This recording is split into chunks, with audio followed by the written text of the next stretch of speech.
말씀 보겠습니다. 하나님 말씀 하나님 말씀 전도서 9장 9절 말씀입니다. 제가 가지고 있는 성경으로는 구약 성경 957페이지쯤 됩니다. 전도서 9장 9절 말씀 우리 한 구절 우리 함께 읽도록 하겠습니다. 내 헛된 평생의 모든 날 곧 하나님이 해 아래서 내게 주신 모든 헛된 날에 내가 사랑하는 아내와 함께 즐겁게 살지어다. 그것이 내가 평생의 해 아래서 수고하고 얻은 내 몫이라. 아멘. 이 시간 성가.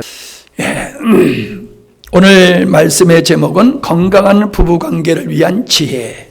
좀 길지요? 건강한 부부관계를 위한 지혜. 결혼 안 하신 분도 계시고 또 우리 학생들도 있는데 미리 이런 말씀을 들으면 도움이 될 것 같고, 또 결혼 생활 하면서도 우리가 사실 많은 갈등 속에 살고 있습니다. 그런 갈등 속에 있는 이런 현상 속에서 또 오늘 말씀을 들으면 귀한 지혜를 얻는 시간이 될 줄로 압니다. 가정이라고 하는 것은 남녀가 모여서 부부의 관계를 맺음으로 비로소 가정이 형성이 되어지는 거지요.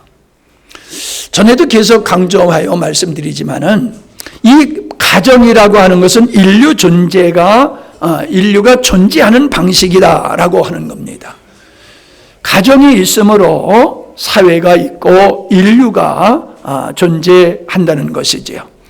가정이 건강하면 사회가 건강하고, 가정이 병들면은 사회도 병듭니다. 사실 오늘 우리가 살고 있는 이 사회에 우리가 민면을 우리가 본다라고 하면은 얼마나 문제가 많은지 모릅니다. 얼마나 이 사회가 시끄럽습니까? 그것은 사실 가정이 건강하지 못하다는 반증입니다. 가정이 건강하게 되어지면은 건강한 자녀들이 나옵니다. 훌륭한 인재들이 가정에서 만들어지는 것입니다. 가정에서 바른 교육이 없다 보니까는 그런 사람들이 이 사회에서 리더 그룹에 있음으로 말미암아 도리어 그들이 나라를 섬긴다고 하지만은 국민을 힘들게 하고 사회를 어지럽게 하는 인물들이 된다라고 하는 것을 우리가 볼 수가 있습니다. 사람들이 우리 옆집에 어떤 아이가 잘 되면 굉장히 부러워해요. 아무개 집은 아들이 뭐 어떻고 저쩌고 딸이 어떻고 저쩌고 그러면서 너무 부러워하는 이런 얘기들을 흔히 많이 듣습니다. 근데 저는 그런 얘기를 들을 때 그래요. 그 아이를 부러워하지 말고 그 아이를 기르는 부모님을 바라봐라. 부모의 수준이 자녀의 수준입니다. 여러분, 변명할 수가 없어요. 정성집에서 정성이 나온다라고 하는 것은 아이가 정성인 아버지를 통해서 인생을 배우고 삶을 배우는 거예요. 의사의 집안에서 의사들이 많이 나옵니다. 왜? 어릴 때서부터 봤기 때문에 그런 의사들이 또 많이 나오는 거예요. 여러분, 금수저로 태어나야지 된다, 이런 얘기들을 하는데, 그렇지 않으면 이 사회에서 성공하기 힘들다, 이런 얘기를 하는데 그건 다 변명인 것 같아요.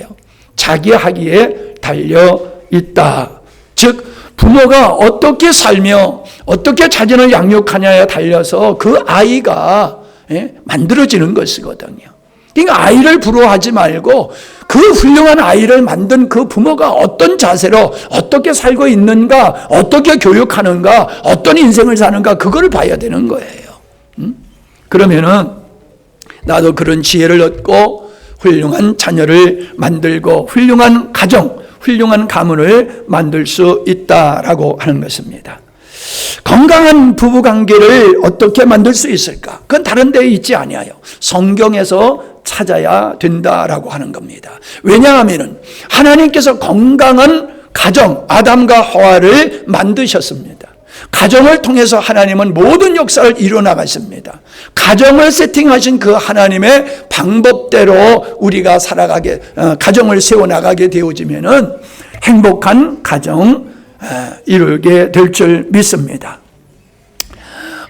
뭐 계속 얘기하는 겁니다만은 요즘 큰 문제가 되는 게 동성 결혼이잖아요. 동성 결혼은 성경에 완전히 배치되는 겁니다. 여러분, 지금 코로나로 우리가 많은 고난을 겪어왔습니다만은 이보다도 더한 질병이 생긴다라고 하면은 하루아침에 인류는 멸망될 겁니다. 그런 질병이 창궐 한다라고 하면은 뭐 두려워하지 않을 사람이 어디 있겠습니까? 그런데 그런 정도는 아니지만은 결국 동성애 결혼을 한다라고 하면 인류는 멸망의 길로 가는 겁니다. 인류는 멸망. 얼마 전에 뉴스를 보니까요, 꿀벌이 자꾸 없어진대요. 벌이. 왜 벌이 없어지는 걸 걱정합니까? 꿀 좀 안 먹으면 되잖아요, 뭐. 근데 꿀을 못 먹는 게 문제가 아니라 벌이 있어야지 식물들이 수정이 되어져 가지고 열매를 맺을 수 있다는 거예요. 벌이 없으면 수정이 안 돼 가지고 사람이 먹거리가 없어지는 거예요. 예? 그러니까 벌, 수정되어지는 거, 이런 관계가 하나님의 이 만드신 모든 자연세계, 인류세계의 원리, 원칙이라는 거예요. 이걸 어기게 되어지면은 그것은 인간의 스스로 자멸의 길로 가는 것이다 라고 하는 겁니다. 좀 이해하고 들으시기 바랍니다. 여러분, 결혼은 하나님의 인류가 존재하는 원리입니다. 그렇기 때문에 결혼을 해야 됩니다. 요즘 또 사람들은 결혼을 하긴 하는데 아이를 안 낳습니다. 아이를 낳지 않아요. 여러 가지 이유가 있어요.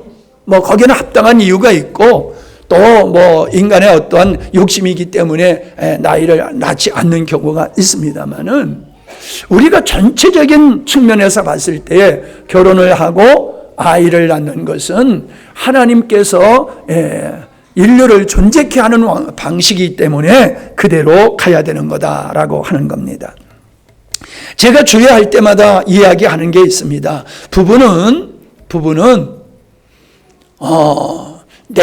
부부가 맺어지는 것은 내가 행복하려고 잘난 사람을 선택해서 결혼하는 게 아니다라고 하는 겁니다. 잘난 사람 선택해서 그 덕분에 내가 잘 먹고 잘 살고 호강하고 출세해보자, 이런 생각은 불행의 길로 가는 것이라는 거예요. 하나님께서 나에게 맡겨주신 영혼, 평생의 섬기라고 나에게 붙여주시는 그 영혼과 만나서 결혼을 하고 가정을 이루고 그의 부족함이 있어도 그것을 품고 그를 섬기면서 행복한 가정을 만들어가는 거, 이게 우리가 가져야 될 바른 자세다라고 하는 겁니다. 근데 그렇지 않잖아요, 대부분. 내가 행복하려고 잘난 사람 선택하는 거예요. 예? 잘난 사람. 내가 잘난 사람이 되려면 노력을 안 해요.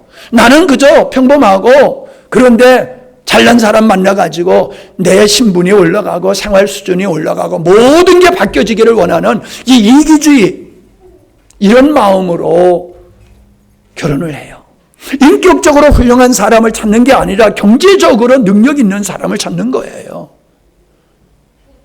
여러분, 행복은 돈이 주는 게 아니잖아요. 인격적인 관계 속에서 부부가 행복을 누리고 건강한 가정을 만들 수 있는데, 돈 위주로, 사회적인 신분 위주로 능력 있는 가문과 사돈관계를 맺고 그런 상대와 결혼을 함으로 말미암아 내 인생의 팔자를 곤치려고 든단 말이에요.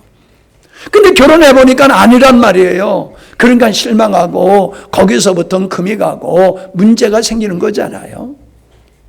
여러분, 사실 부부가 갈등하는 이유가 어디 있습니까? 다름에서 오는 거예요. 예?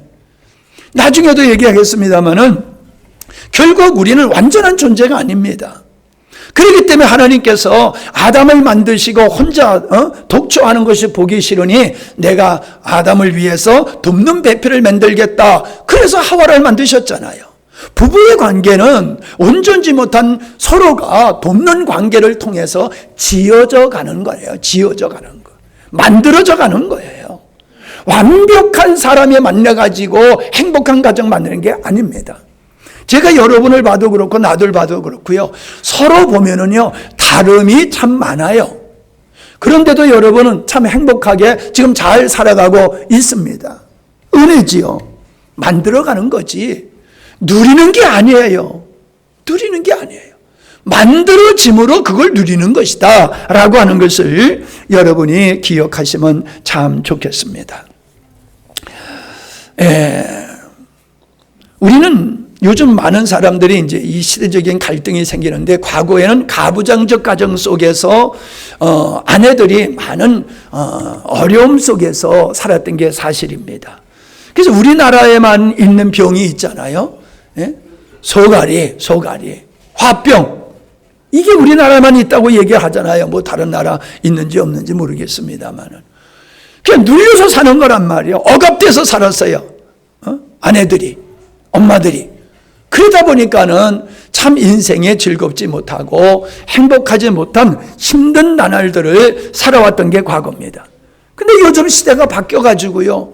요즘은 여성 상위 시대라고 말할 정도로 여자들이 경제력이 생기다 보니까는 말빨이 세지는 거예요, 말빨. 옛날엔 남편이 벌어다 주는 거 가지고 먹고, 남편이 농사를 짓는데 힘이 있으니까 주도적이잖아요. 그러니까는 남자 위주였단 말이에요. 찍소리 못하고 그저 나 죽었습니다 하고 살았잖아요. 근데 요즘 어때요? 남자가 하느니 여자가 하느니 별 구분이 없잖아요. 저 큰 비행기도 여자들이 다 조종하고 그러잖아요. 옛날에 여자 의사가 어디 있습니까? 요즘 여자 의사 많지요. 검사들도 여자가 더 많습니다. 여성들이 더 섬세하고 사회생활을 잘합니다. 경제적인 능력이 있어요. 머리도 좋아요. 그러니까 여자들이 이제 힘이 들어가가지고 그냥 내가 당신보다 더 경제에 능력이 있어, 재력이 있어. 그러다 보니까는 절제를 하지 못해가지고 또 어려운 가정을 만드는 걸 볼 수 있습니다. 근데 이건 틀린 거예요. 우리는 남녀가 하나님 안에선 동등한 거예요. 동등한 거예요. 남자는 뭐 우월하고 여자는 열등한 존재가 아니에요. 여러분, 실력을 가지고 사람을 평가하면 안 돼요. 힘을 가지고 사람을 평가하면 안 돼요. 하나님께서 인간을 만드신 원리를 따라서 우리는 살아야 돼요.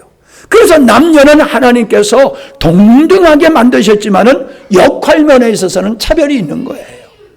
성경에서 뭐라고 얘기하고 있습니까?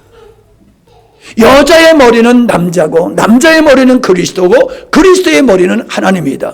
이건 역할을 얘기하고 있는 거예요. 우리 몸에서 여러 지체가 있지만은 평등하지 않습니까?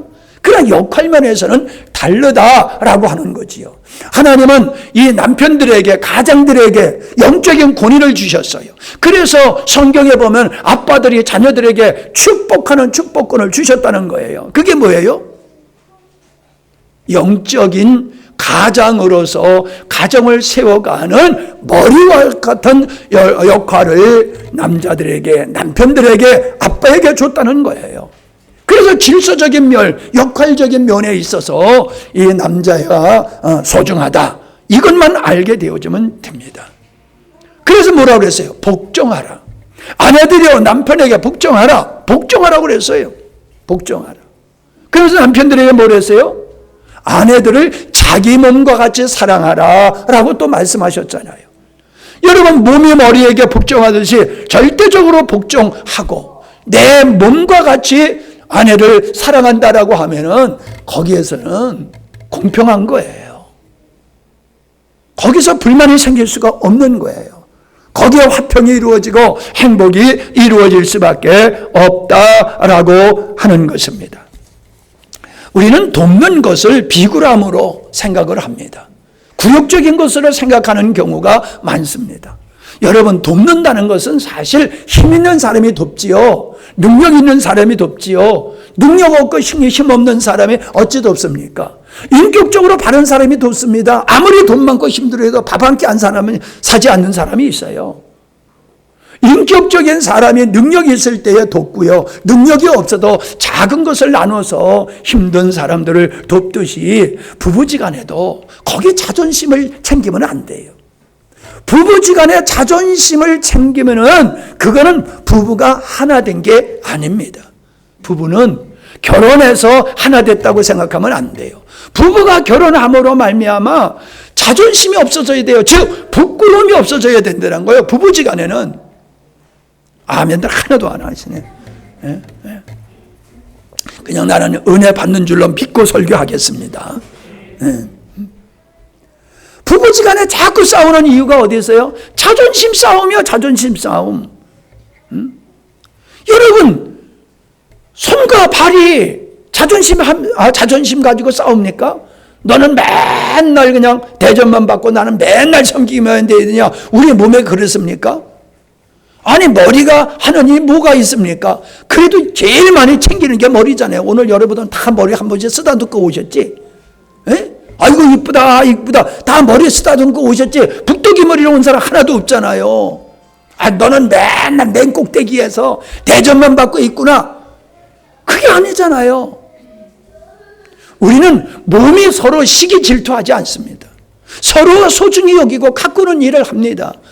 부부의 관계는 그렇게 될 때에 멋진 가정을 만들어가게 될 줄로 믿습니다.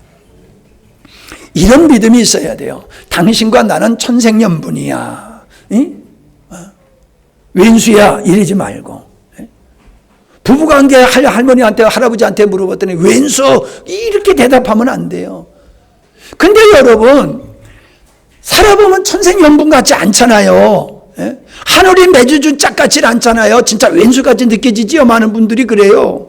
근데요, 그래도 하나님이 우리 부부를 인연을 만들어 주셨다 믿고 만들어 가야 될 줄로 믿습니다.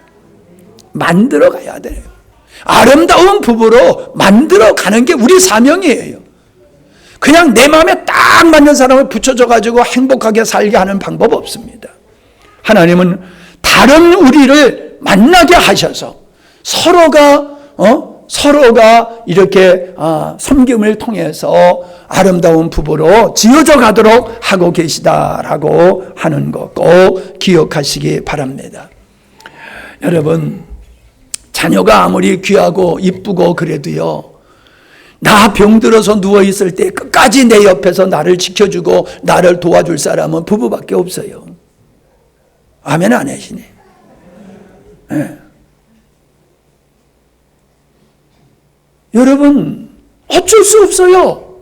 현대 삶 속에서 이게 참 쉽지 않아요. 어떤 분은 어머니 모시기 위해서 직장을 그만뒀더라고요. 그리고 직장을 그만두고 그냥 어머니를 위해서 그냥 그 헌신하는 분을 내가 봤어요. 야, 참 저 사람 쉽지 않다. 저도 그럽니다. 치매 걸린 분들 그거 모시면서 가정생활하고 직장생활하기 어렵습니다. 근데 우리 친구 목사님은 치매 걸린 장모도 모시고 치매 걸린 어머니 모시고 그분들 집에서 다 모시다가 천국 가게 하셨어요.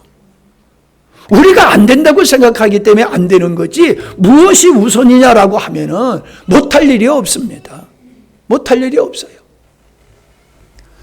우리는 우리 부부가 참으로 마지막까지 함께하는, 자녀는 환경 때문에 이모저모로 조건 때문에 곁에 있을지 못한다 할지라도 부부는 끝까지 함께 가는 존재예요.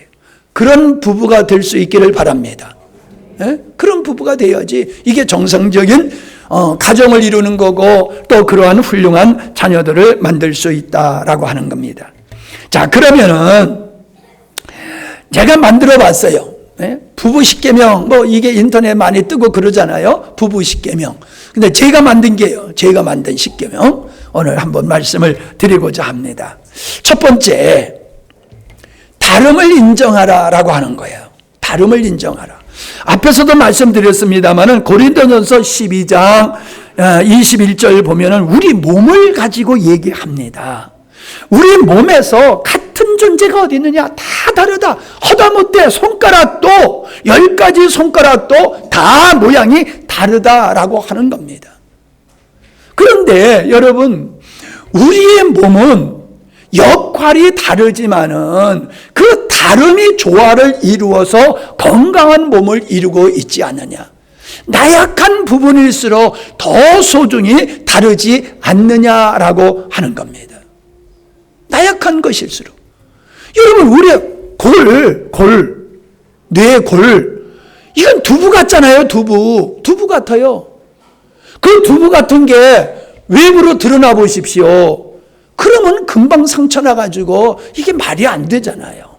그러니까 아주 단단한 그냥 바위 속에다가 두부 같은 골을 딱 집어넣어가지고 보호하셨잖아요. 그 다음에 조금 덜 중요한 거, 심장, 허파, 간, 이런 거는 어디요? 갈빗대로 딱 보호막을 해놓고 그 안에 집어넣었잖아요. 아까 조금 전에 친구 얘기했는데 이 친구는요, 장을 1m를 잘라내고 살았어요. 1m. 장을 1m 잘라내고도 살아요. 장을. 근데 갈비 안에 있는 것들은 잘라내고 못 산단 말이에요. 그거는. 여러분, 우리의 신체의 모든 구조를 보십시오. 연약한 것일수록 하나님은 더 보호막을 해놓고 그 안에 보존을 하고 계심을 볼 수가 있잖아요.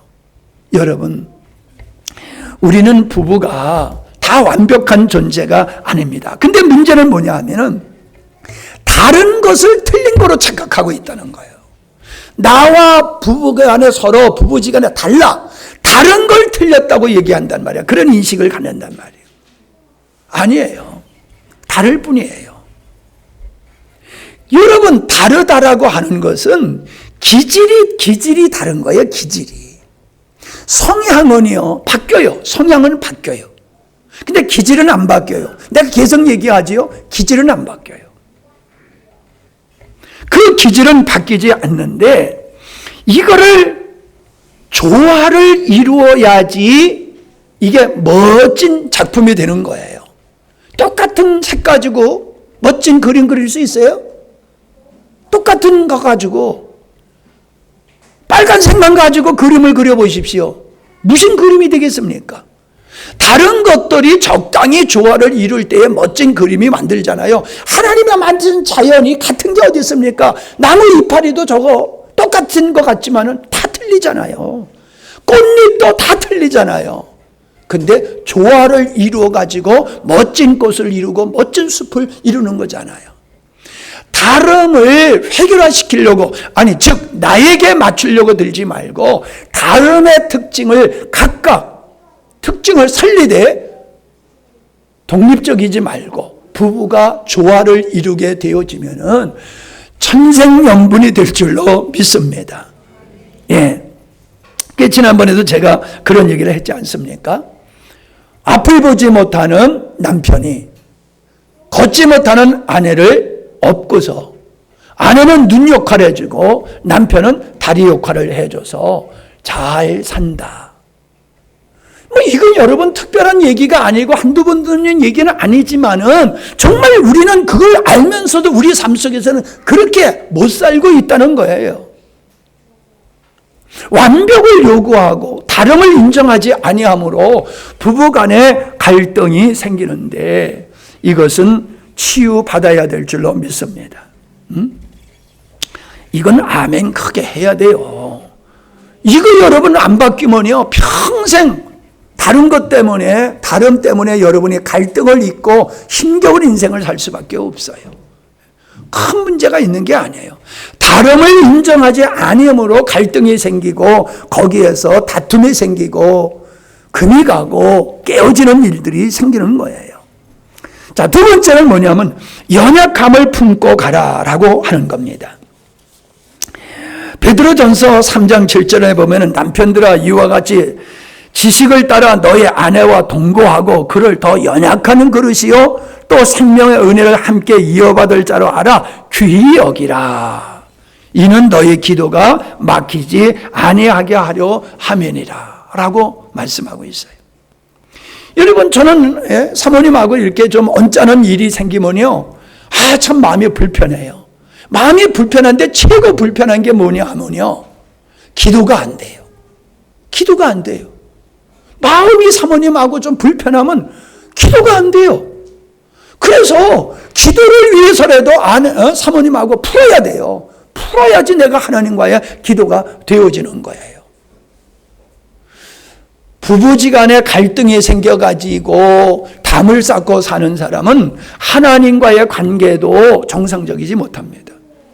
여러분 성경에서 예수 그리스도와 교회를 부부 관계로 표현하고 있다는 것입니다. 뭘 의미합니까? 제가 볼 때에 여러분 잘 살펴보세요. 부부 관계가 좋은 사람이 하나님과의 관계도 대부분 좋습니다. 안 좋은데도 성공하는, 승리하는 사람도 있지만은 보편적으로 볼 때 부부 관계가 좋은 사람은 하나님 관계가 좋아요. 하나님과의 관계가 좋은 사람은 부부 관계도 좋아집니다. 아멘. 안 되는 사람은 회개하면서 아멘 하시고, 되는 사람은 기뻐서 할렐루야 하면서 아멘 하시고요. 하나님과의 관계가 좋으면 부부과의 관계가 좋고, 부부 관계가 좋으면 하나님과의 관계도 좋아진다. 그거예요. 그러니까요, 우리가 행복할 수밖에 없어요. 왜? 믿음의 생활을 하니까. 여러분, 지금 여러분 얼마나, 우리가 어디 가서 제가 자랑하는데, 우리 여러분의 가정생활을 제가 자랑해요. 오늘 기도도 우리 나 집사님 참 은혜롭게 잘하셨는데, 지난번에 가정 세미나 할 때에 부부간의 행복의 지수를 점수로 한번 매겨봐라 그랬더니 그때 98점을 매겼어. 98점. 그래서 건방지다 내가 생각했지. 그러니까 나와서 얘기를 하기를 사실 100점을 쓰고 싶었는데 교만할 것 같아서 98점으로 줄였다고 그러더라고요. 근데 그게 과언이 아니에요. 내가 지켜볼 때에 힘들고 어려운 게 있어요. 그런데도 범사에 감사하면서 아이들 잘 기르면서 살아가는 것을 보면은 행복 지수가 100점이라고 생각하는, 아니 98점이라고 생각하는 게 과언이 아니더란 말이에요. 우리가 믿음의 생활을 잘 하게 되어지면은 우리는 부부의 관계도 아름다운 관계로 만들어질 줄로 믿습니다. 그게 제가 자랑해요, 어디 가면.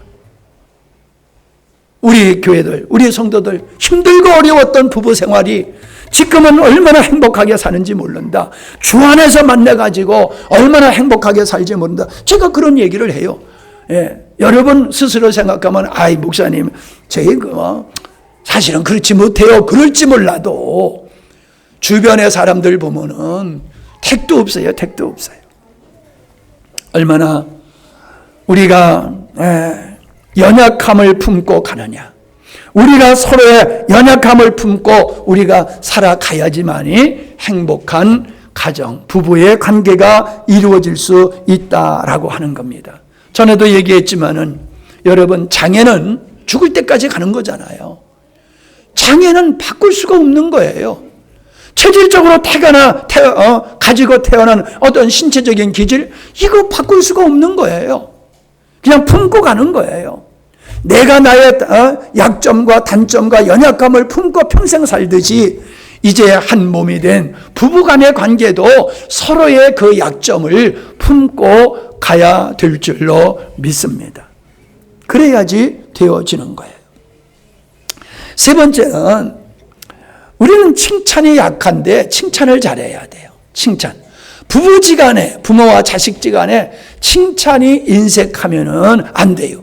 요즘 내가요, 사모님한테 참 잘하는 게 있어요. 밥 먹고 잘 먹었습니다 하고 내가 인사를 꼬박꼬박 합니다.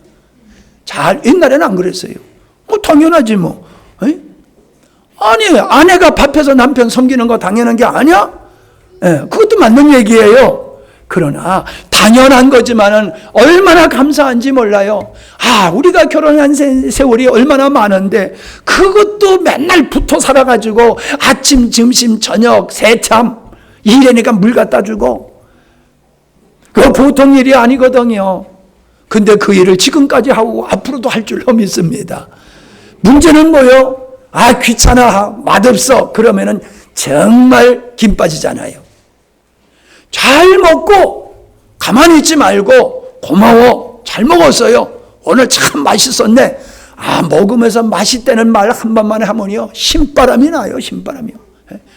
그냥 가만히 먹어보세요. 옆에서 맛있죠? 맛있죠? 그러잖아. 그게 뭔 얘기요? 뭔 얘기야? 그게 남자들만 대답해봐요. 칭찬해달라는 얘기요. 인정해달라는 얘기요. 그런데 그냥 아무 말도 없이 그냥 퍼먹기만 하면요, 어이구 속으로 인간아 그런단 말이에요. 예? 고마울 줄 알아야지 그런단 말이에요. 항상 잘 먹었다고, 맛있게 먹었다고, 잘 먹었다고 감사하고 칭찬하시기 바랍니다. 네. 칭찬이 인색하면요, 사랑이 멀어져요. 칭찬이 멀어지면요, 인색하면요, 사랑이 멀어져요. 칭찬을 자꾸 해보세요. 칭찬을 자꾸 하면요, 사랑이 점점 깊어지고요, 가까워지고요, 정이 더 들어요. 그렇다니까. 그러니까 칭찬들 많이 하시기 바랍니다. 네. 또 아내들도 여보 참 당신 돈 벌어오느라고 정말 고생했어. 그리고 당신이 이렇게 벌어오니까 내가 이렇게 맛난 거 만들어주지, 당신이 벌어오지 않아봐 내가 뭘로 머리 깎아가지고 갖다 팔아서 해줄게요. 당신이 벌어오니까 내가 이렇게 맛난 음식 해주는 거지. 그래야 된단 말이에요. 예? 잘 먹었어 고마워하면 또 그렇게 반응을 해야 돼. 뭐 당신만 벌어 나도 돈 벌어 이래면 이게 박자가 안 맞는 거예요. 박자가 안 맞는 거예요. 당신이 있음으로 내가 행복하고, 당신이 있음으로 내가 가치가 올라가고, 당신이 있음으로 내가 멋진 믿음의 생활하고 있는 거야. 당신이 정말로 우리 가정에 너무 소중한 존재예요. 할렐루야. 예, 옆에 있는 마누라 아내 남편에게 시작. 있어야지. 예? 예. 이거 있는 사람만 해, 있는 사람만. 예, 그렇게 되는 거예요. 칭찬. 그 다음에 네 번째는 뭐냐 하면요, 고치려 들지 말라는 거예요. 고치려 들지 말라. 아까도 얘기를 계속 앞서서 좀 했습니다만은, 우리는 내 마음에 안 드는 건, 내 마음에 안 드는 건 자꾸 지적질을 해가지고 곤치려고 들어요. 근데 사실은 그게 내 주장이고 내 입장일 뿐이지 그게 옳은 건 아니거든요. 내 습관, 내 어떤 성향에서는 모든 게 편안해. 예를 들어서요, 깔끔한 거 좋아하는 사람이 있단 말이야. 나 같은 사람은 깔끔한 게 좋고요, 정리정돈 잘 되고 이런 게 참 좋거든요. 근데 사모님은요, 그거 뭐 그렇게 신경 써. 그냥 놔두고 그냥 편히 살다가 그냥 한꺼번에 치면 되지. 그것도 그런 성향이란 말이에요. 기질이란 말이에요. 그런데 어떤 게 옳으냐? 깔끔한 게 건강에 있어서는 좋지요. 그게 좋지요. 그런데 너무 깨끗해도 면역력이 약해가지고 질병에 잘 걸려요. 대충 깨끗해야지 너무 깨끗해도 안 돼. 그렇다니까. 예? 그러니까는 좀 인정하란 말이에요. 나하고 다른 거, 내가 꼭 옳은 게 아니란 말이에요. 나하고 다르니까 불편할 수 있지만은 그 사람은 그게 편하네. 아이고 내가 이런 말까지 하잖아요. 옛날에는 이런 소리 안 했는데. 인정해 주란 말이에요. 정 못 견디겠으면 내가 하면 되잖아. 내가 하면은. 그렇게 맞춰 가야지. 자꾸 나한테 고치려고, 나한테 맞추려고 하고 그걸 고치려고 하다 보면은 거기서 갈등이 생긴다라고 하는 거예요. 갈등이 생기는 거예요. 그러니까 갈등은요, 별것 아닌 데서 갈등이 생겨요. 싸우면 큰 일 가지고는 되려 안 싸워요. 작은 일 가지고 싸우지요. 그게 인정하지 아니하고 곤치려고 들기 때문에 그런 현상들이 생기는 거다. 다섯 번째, 우리가 가깝다 보니까는, 편한 관계다 보니까는 말조심을 잘 안 해요. 우리가 속상해도 직장에서 동료들에게, 상관에게 내가 하고 싶은 말 다 하고 삽니까? 못하고 살아요. 왜요? 편한 관계가 아니잖아요. 깨질 수가 있잖아요. 관계가 깨지고 그것 때문에 저 사람과 나가 원수가 될 수 있잖아요. 그러니까는 남한테는 우리가 함부로 말을 안 하잖아요. 근데 가족지간에는 어때요? 부부지간에 말을 쉽게 합니다. 부모와 자식지간에도 말을 함께 합니다. 제가 편하다 보니까 실수를 여러분에게 제가 자주 하잖아요. 편하다 보니까는 말 실수를 내가 여러분에게 많이 해요. 여러분이 이해해줘서 내가 살지, 이해해주지 않았으면 원수가 돼가지고 이렇게 못 살 텐데, 이해해줘서 이렇게 사는 거잖아요. 자, 그런데 가랑비에 뭐가 젖는다? 옷이 젖는다 그러잖아요. 근데 부부지간에 서로 살다 보면은 참 마음이 서로 불편할 때가 있단 말이에요. 그럴 때에 우리가 해야 할 말이 있고 해서는 안 될 말이 있어요. 모독적인 말을 하면 안 돼요. 그 사람의 인격을 짓밟는 이런 모독적인 말을 하면요, 남하고는 치유가 돼요. 근데 부부지간에는, 부모와 자식지간에는 치유가 안 돼요. 왜요? 너무 가까운 사이고, 너무 사랑하는 사이고, 너무 의존적인 관계이기 때문에 다른 사람의 말은 상처가 안 돼요. 왜? 관계가 없으니까. 강아지가 짖으라요. 그런데 부부 관계는, 가족 관계는 없어서는 안 될 관계란 말이에요. 그런 관계에서 상처가 되는 말들은 이게 진짜 상처가 되고 치유가 잘 안 돼요. 그러니까 여러분, 흔한 말로 안 살 때는 안 살더라도 말을 함부로 하면 안 되는 거예요. 예? 말을 함부로 하면 돌이킬 수가 없어요. 돌이킬 수가 없어요. 뭐 이런 얘기 구체적으로 뭐 할 필요가 있을까 하는 생각이 듭니다. 예. 잠언서 19장 13절에 보니까는 미련한 아들은 그의 아비의 재앙이요 다투는 아내는 이에 떨어지는 물방울이니라. 다투는 아내와 사는 거, 잠언서 25장 24절에 보니까는 다투는 여인과 함께 큰 집에 사는 것보다 움막에서 혼자 사는 것이 낫다. 그러면 뭐 아내만 해당되는 건가요? 남편도 해당되는 거예요. 남편과 다투면서 큰 집에 사는 것보다는 움막에서 여자 혼자 사는 게 낫다. 이 말씀도 되는 거예요.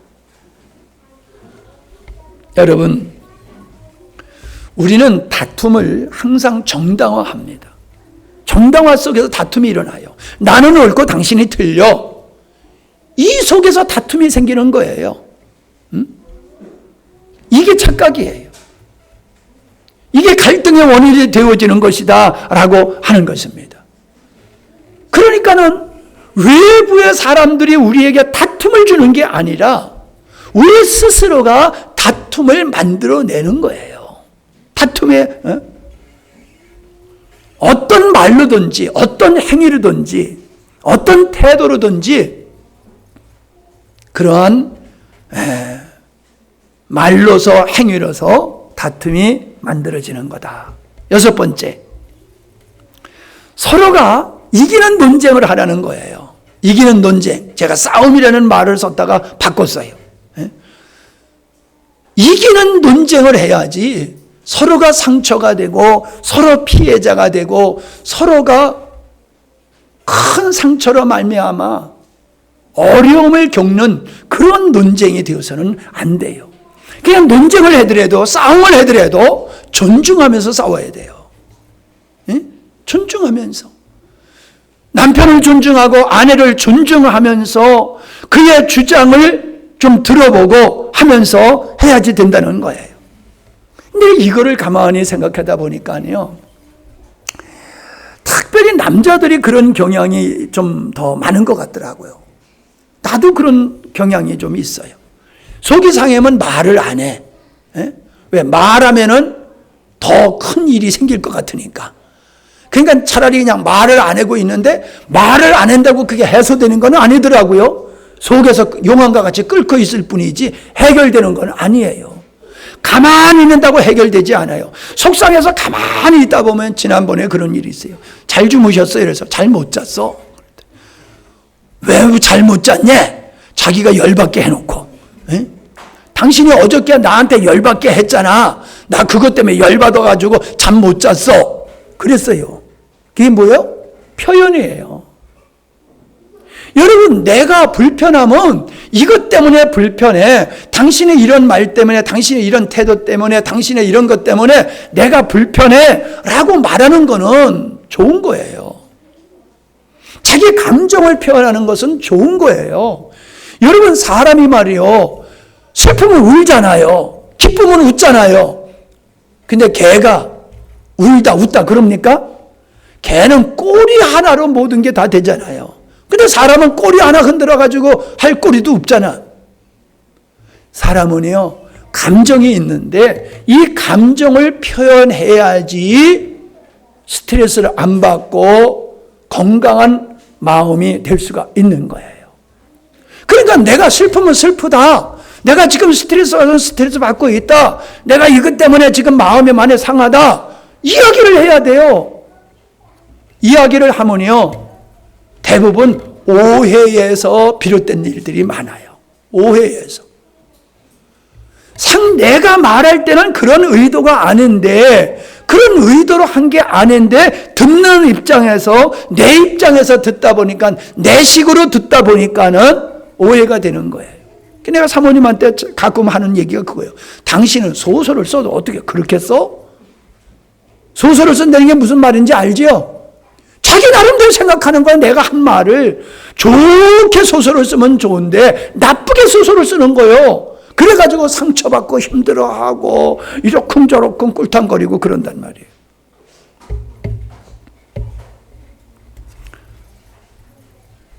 다투더라도 건설적으로, 인격적으로 서로 존경하는 마음으로 상처를 주지 않으려고 하는 그런 기본 자세를 가지고 우리가 다퉈도 큰 상처가 없이 서로가 승리하는 그러한 일이 될 줄로 믿습니다. 일곱 번째는 뭐냐 하면은 상대의 입장에서 생각하고, 상대의 입장에서 생각하고, 말할 때는 상대의 입장에서 이해하도록 말해라. 이해하도록 말해라. 자, 이게 제가 만든 말인데, 내가 가끔 이제 사모님하고 살다 보면요, 말을 잘라서 해요. 말을 잘라서. 앞말, 뒷말 다 잘라버리고 중간만 말을 해요. 그러면 내가 그걸 가지고 타내면 그래요. 우리 여자들은 그렇게 말해도 다 이해해. 근데 내가 여잔가? 나는 남자야. 그러니까 잘 설명해야지. 자기들은 이해된다고 앞뒤 다 잘라가지고 그냥 중간만 딱 얘기하고 나보고 이해하라. 왜 그런 짐을 주냐 말이에요. 왜 오해의 소재를 만드냐 말이에요.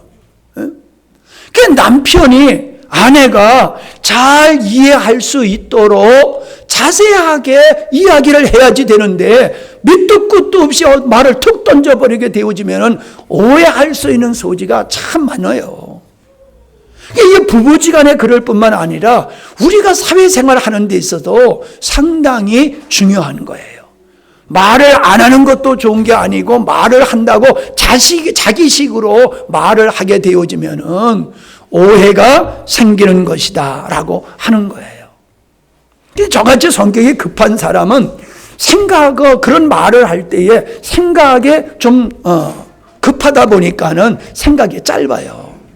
그런 면에서는 좀 이게 성격이 느긋한 사람이 유리한데, 그거 어떻게 하겠어요? 그러니까 좀 노력을 해야 된다는 거지요. 안 좋은 얘기 할 때는 조금 쉬었다 말하라는 거예요. 안 좋은 얘기 할 때. 좋은 얘기 할 때는 그냥 얘기해도 괜찮지만, 안 좋은 얘기 할 때는 조금 한 번, 두 번, 세 번, 하나, 둘, 셋, 쉬고 말하라는 거예요. 그러면 하나, 둘, 셋, 셀 때에 내 감정이 다운이 돼요. 격한 감정이 다운이 돼요. 셀 때. 그리고 그 짧은 순간에 생각이 차차차 돌아간단 말이에요. 그때에 서로의 입장을 생각하게 되어지면은 훨씬 더 좋은 대화가 될 수 있다라고 하는 겁니다. 맞는 얘기요. 예? 예. 아이, 목사님, 우리 그런 거 다 이미 하고 있어요. 그런 분도 있을지 몰라. 근데 그렇지 못한 사람도 여기 앉아 있거든. 그러니까 복습하는 식으로 잘 들으시기를 바랍니다. 그 다음에 8번째. 부부는 모든 것을 함께 공유해야 돼요. 좋은 일도 공유하고 슬픈 일도 힘든 일도 공유해야 돼요. 그건 뭔 말이냐? 바꿔 얘기하면은 모든 일은 부부지간에 상의해서 해라 이 말이에요. 옳은 일이고 좋은 일이고 괜찮은 일이지만은 홀로 하지 말란 말이에요. 행여나 나는 옳다고 생각하는데 그게 틀릴 수가 있어요. 내가 그랬잖아요. 도장 훔쳐다가 아버지 도장 훔쳐다가 빚보증 쓴 거. 보증 쓰지 말라 하는데도 아니 성도를 내가 내 자녀라고 생각을 하고 자녀같이 여겨야 된다고 하면서 자녀가 빚보증 서달라고 그러면 부모가 안 서주겠느냐? 우리 이영화가 목사가 와가지고 아버지 빚 써줘 하면은 성경에 빚 주지 말라고 그래서 그리고 안 서주겠느냐? 그러면서 내가 무릅쓰고 빚보증 섰다가 또 얼마나 고통을 당했는데. 내가 옳다고 한 것도 논리가 맞을 수 있지만은 그게 진리가 아닐 수 있어요. 그렇기 때문에 내가 확신을 한다 할지라도 점검하는 차원에서라도 부부지간에 나누란 말이에요. 나누란 말이에요. 아멘들을 하려니까. 다 일어나서 말씀 들을래? 너무 그냥 편하게 앉아서 들으니까는. 여러분 꼭 실천하세요. 여러분 내가 상의하지 아니함으로 어떤 일이 발생하게 되어지면은 그래서 그것으로 말미암아 어떤 힘든 일이 생기면요 나는 나대로 힘들지만은 아내와 남편은 아내와 남편 나름대로 힘든 거예요. 아내가 남편 몰래게 투자했다가 빚더미에 올라선 일이 갑자기 생기는 거예요. 그런 집도 있어요. 아내가 어디다 투자했다가 그것도 남편이 갖다 주는 돈만 가지고 투자하면 괜찮은데 여기서 꼬다가 저기서 빌려다가 투자해가지고 왕창 날려버려가지고 남편의 월급까지 차업을 당하는 이런 일이 생겨요. 남편이 잘못을 해가지고 돈을 날리잖아요. 그러면 그거 빚 갚느라고 아내도 똑같이 고생하는 거예요. 그러면 내가 동의를 해가지고 잘못하면요 이게 할 말이 없잖아요. 그런데 동의를 안 한 상태에서 일을 저질러 놓으면요 평생에 그거 당신이 그래서 당신 때문에 이게 달고 사는 거예요. 그러면 얼마나 힘든데요. 극복하기가 더 힘들어요 서로가. 그러니까 상의하면은 보다도 안전한 길로 갈 수 있고 상의해서 잘못된다 할지라도 서로 극복하는 일에 힘이 되기 때문에 상의하셔서 하시기 바랍니다. 네, 옆에 사람한테 나 당신이 허락 안 하면 안 할게. 시작. 당신이 허락 안 하면 나 안 할게. 네.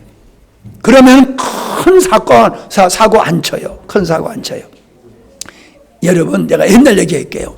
내가 처갓집에 가다가 아내와 싸우고 집으로 돌아올 뻔했어. 근데 왜 그랬느냐 하면은 남자라는 게 처갓집에 가면 좀 가오를 잡고 싶잖아요. 그래서 선물을 좀 좋은 거 사가지고 가려고 그랬더니 사모님은 자꾸 싸구려 그런 걸 자꾸 선택하는 거예요. 나는 좀 멋진 거 사가고 싶은데 그래가지고 싸움이 벌어져가지고요.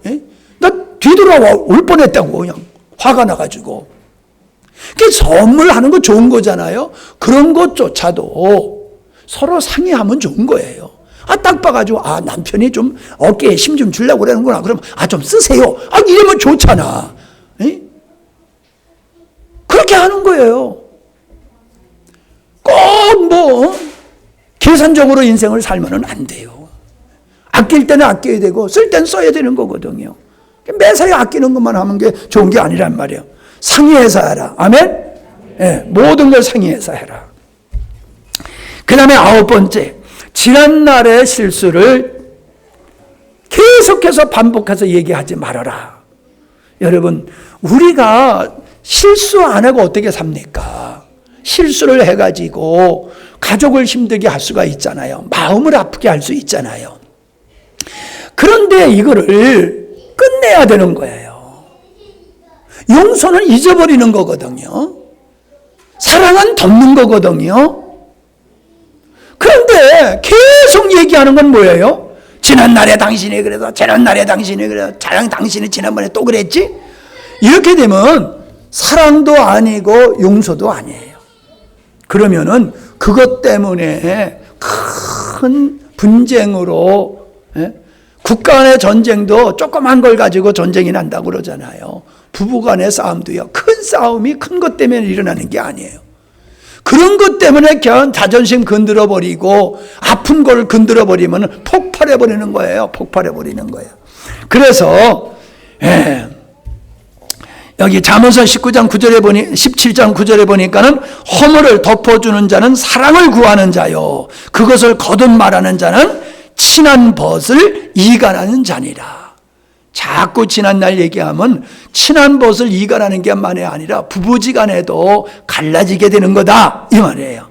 자, 마지막으로 10번째, 에베소서 4장 26절에 보니까는 분을 내어도 죄를 짓지 말며, 분을 내어도 죄를 짓지 말며 해가 지도록 분을 품지 말라 그랬어요. 근데 참 하나님이 밤을 주신 게 얼마나 감사하지 몰라요. 화가 잔뜩 나도요, 잠자고 일어나면 풀리죠. 그죠? 아침이 되면 풀리잖아요. 저녁에 잘 때 식닥식닥거리면서 자다가 잠자고 나면요, 그 감정이 싹 사라져요. 얼마나 감사한지 몰라요. 잠을 주신 게. 잠만 자는 게 아니라 그런 것도 풀어지게 하시더라고요. 그런데 아침에 일어나서도 안 풀려. 이러면 이건 진짜 큰 고장이 난 거거든요. 그거는 누가 잘했냐 잘못했냐 문제가 아니에요. 풀리지 않고 있는 내가 문제지요. 해가 지도록 품지 말아라.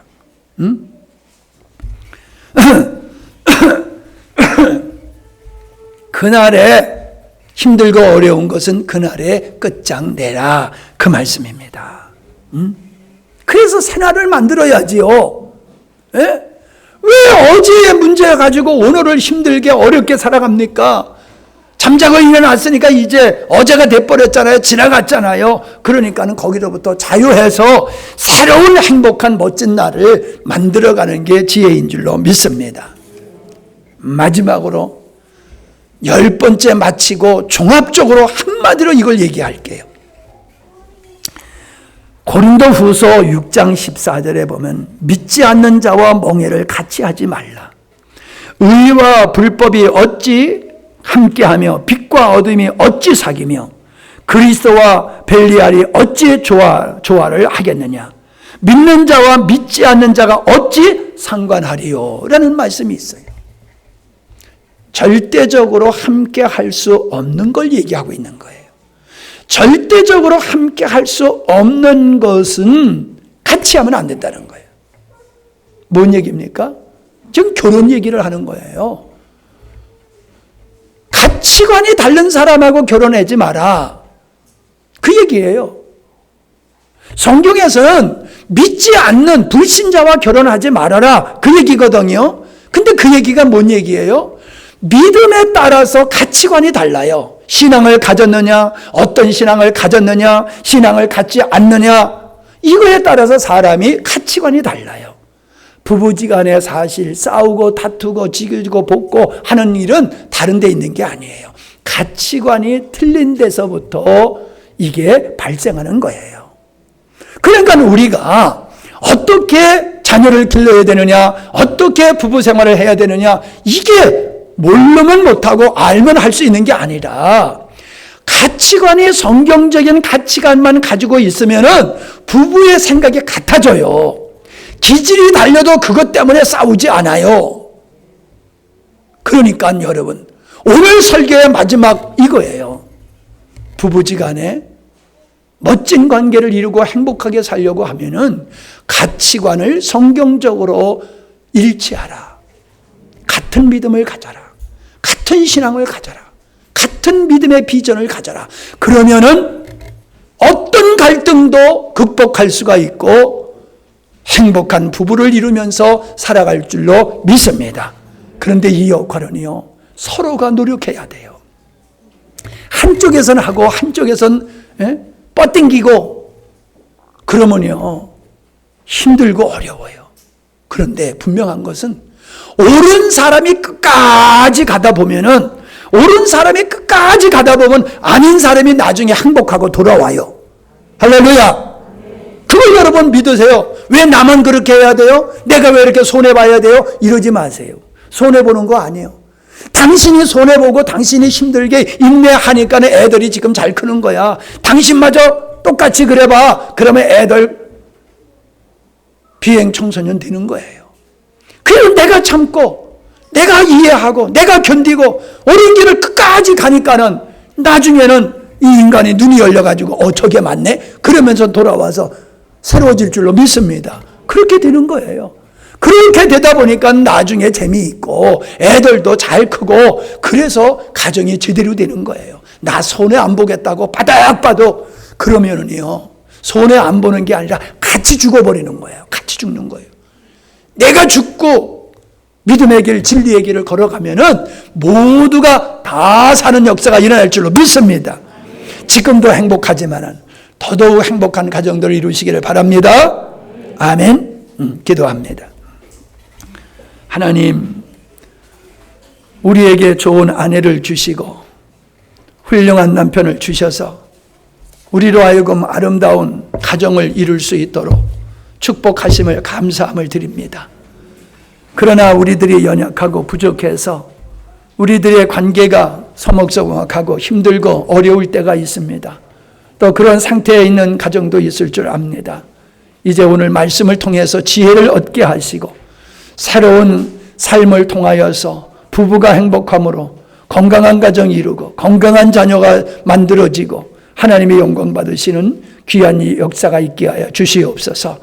나의 장점만 보지 말고 나의 단점도 보면서 내가 잘해준 것도 있지만 힘들게 한 부분도 있다는 것을 인식하면서 성숙한 관계로 발전할 수 있도록 우리를 인도해 주시고 오늘 이 말씀을 우리 학생들, 우리 중고등부 학생들, 청년들도 이 말씀 잘 듣고 잘 결혼해서 아름다운 가정을 이루게 해 주시옵소서. 오늘 하나님 앞에 예배드리면서 하나님 감사헌금, 구제헌금, 선교헌금, 차량헌금 11조 드렸습니다. 참 눈물겹도록 하나님 귀한 예물 드렸사옵고 헌신하고 있사오니 하나님 기억하신 줄 압니다. 저들을 붙들고 축복하셔서 선한 도구로 사용하여 주시옵소서. 육신의 연약함으로부터 벗어나게 도와주시옵시고 어려운 환경으로부터 하나님께서 저희들을 지켜주시어서 하나님 상하지 않게 하시고 넘어지지 않게 하시고 승리하게 하여 주시옵시며 하나님이 주신 자녀들 잘 양육해서 훌륭한 이 나라와 민족과 하나님을 위해서 쓰임을 받을 수 있는 인물들이 되게 하여 주시옵소서. 예수님의 이름으로 축복하며 기도하옵나이다. 아멘.